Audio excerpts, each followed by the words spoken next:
Housing is a key element of all our lives. Access to good quality, affordable housing that's safe and dry is important to us all. It's a human right, just as important as the location in the neighbourhood in which we live. We all know that good quality houses will have a positive impact on health, education and on jobs. And we also know that put together, these will enable us to achieve life's goals and a healthier lifestyle. Investment in housing can create economic growth, whilst a poor supply of housing can cause instability in the wider economy. This film is about the importance of housing, and you're going to see how local authorities, housing associations and cooperatives are meeting the housing needs of Scotland. It's about how they're improving their existing stock, making them more energy efficient, but it's also about wider role regeneration. Our interviewees talk frankly about the challenges they face, the financial climate in which they currently operate in, and the likely effects of significant cuts in the Scottish housing budget.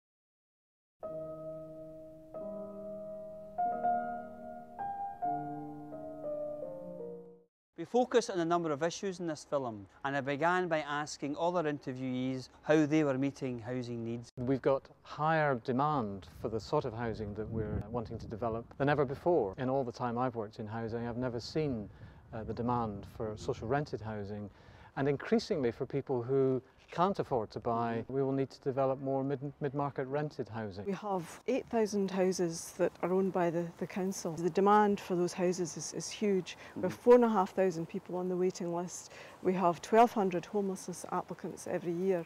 Our turnover is about 400 houses. Well, we already have 7,000 on the waiting list. We can't meet their needs.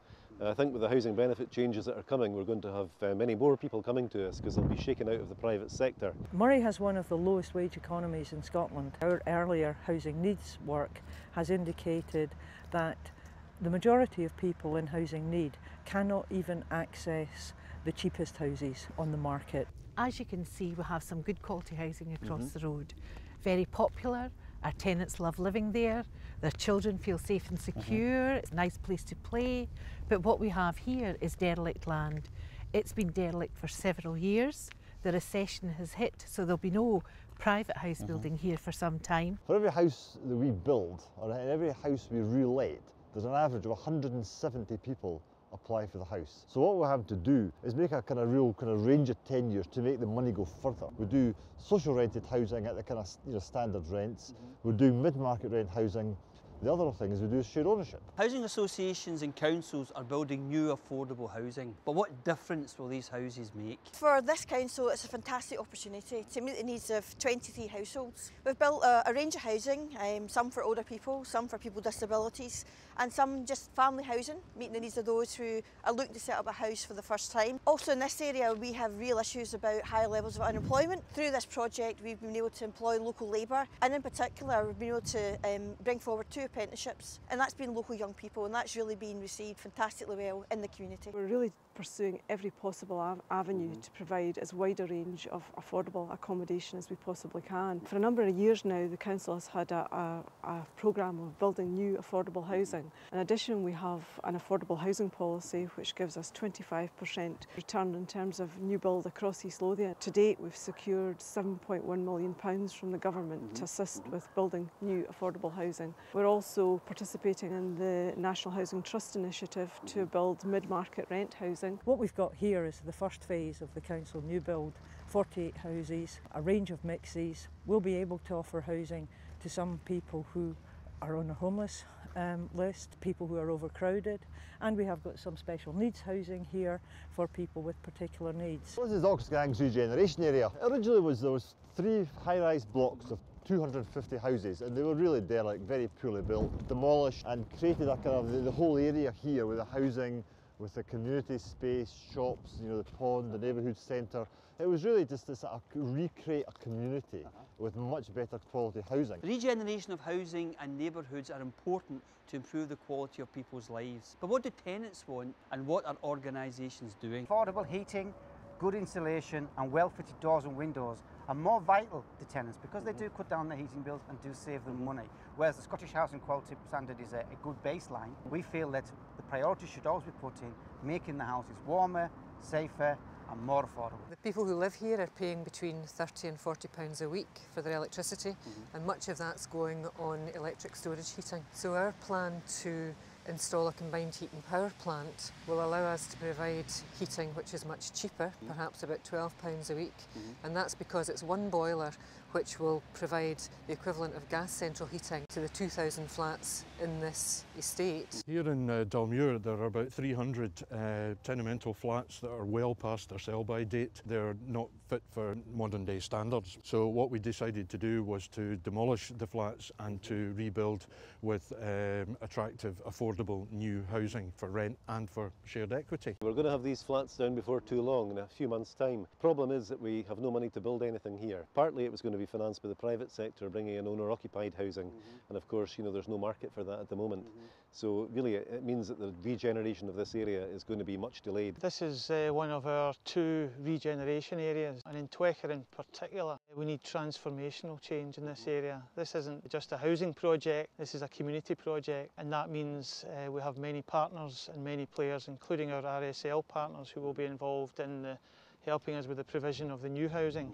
To help us achieve the kind of dramatic change that we're looking for, we've been involved in demolition of nearly 200 units at this particular location, and we hope to replace that with 80 new affordable houses. The building of new houses and the improvement of existing homes in neighbourhoods costs money.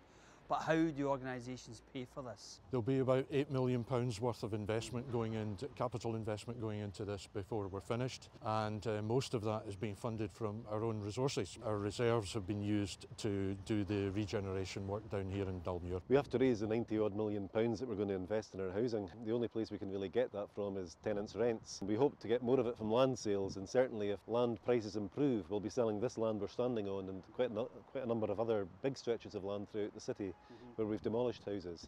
But of course it's all held up because of the recession. To get the money together to invest in home improvements, we've had to do several things. We had to put the rents up, we had to borrow more money, we had to make efficiencies. With the changes that we've made, we've been investing between 3 million and 7 million a year in each of the last 4 years. Of the 2.6 million total cost of this project, 1.2 million has actually come from our efficiency drive. Been through a major modernisation of our building services and also through procurement of contracts. We've had 500,000 from our second home council tax fund, affordable housing funding. We've also had £500,000 worth of subsidies from the government, and that was really, really welcomed by the council. And the rest has been met from prudential borrowing. So all in all, a package that works for us. Certainly we're looking at different models. As you may know, we've recently signed a loan agreement with East Lothian Council, who are now our suppliers of private finance in exactly the same way as a bank or building society supplies private finance. For 100 years we've been providing affordable housing in this country, and in all that time it's required a degree, a level of public subsidy, but we can't do it without public subsidy. Housing funding is being cut as a result of reductions in public expenditure. I asked, what will be the impact on meeting housing need? The impact for us is obviously on the people who would be housed. So what you'll see, I think, is that you'll have a number of people who potentially might be staying in hospital who would otherwise be able to come out of hospital through delayed discharge. We'll have families living in unsuitable accommodation, impacting children, their education. We've got impacts on employment, the local community, and also our aspirations for regeneration. We have children living in damp houses and overcrowded bedrooms, and where do they study? This area here that we're in, the shopkeepers are just waiting for us to build something on this site so they get some customers back again. Investment in housing is just absolutely 100% a good idea. Well, Jim, to be quite frank, I think it would be suicidal to cut the expenditure on new housing. I think there's a real risk that we could be back where we were 15 years or so ago, when the rural communities hadn't had any investment in housing, new affordable housing for a generation or more. And those communities will be potentially really quite fragile for the future. In terms of investment in buildings and properties, and obviously we're standing next to properties that are scheduled for demolition, there is absolutely no doubt that the cuts in Housing Association grant funding will affect us significantly, as well as the downturn in the housing market. Finally, I asked, what were some of the challenges facing the housing sector in the years ahead? There's lots of challenges facing East Lothian, Jim. One major one is the supply of affordable housing. We've worked hard to maximise all resources to achieve that, and prudential borrowing plays a big part for local authorities in building new houses.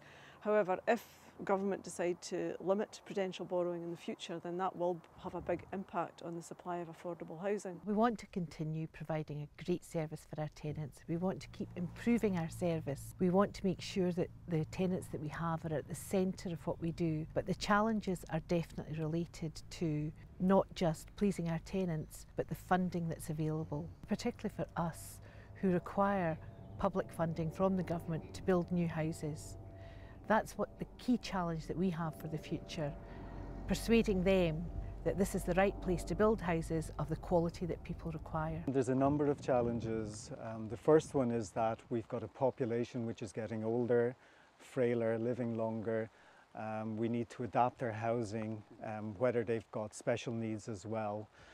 The second is that in real terms there's been a cut in housing support charges or payments for the last 3 or 4 years. So we're really having to do more work for less money, and we have to find innovative ways of doing that.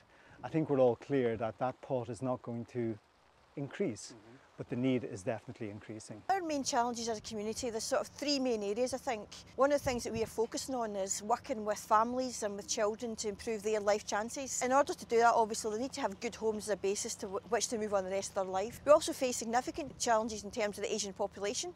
Housing's got a critical role in order to allow people to stay in the community. And the third major challenge that we face is health inequalities. Within this area, from the north to the south, we see very different life expectancies. Housing has a critical role to play in making sure that people have warm, dry homes that support their health. One big challenge that as housing professionals we have to have an eye to is the role of the benefit system in the future. If there are changes made to the welfare benefit system and housing costs are reimbursed in a different way through a single benefit payment, then that could have a major impact on the way that we deliver our services, how people afford or not to pay for our services, and importantly how we build new houses for the future. The housing sector, staff, committee members and elected members are all about providing good quality services, quality housing and transforming communities.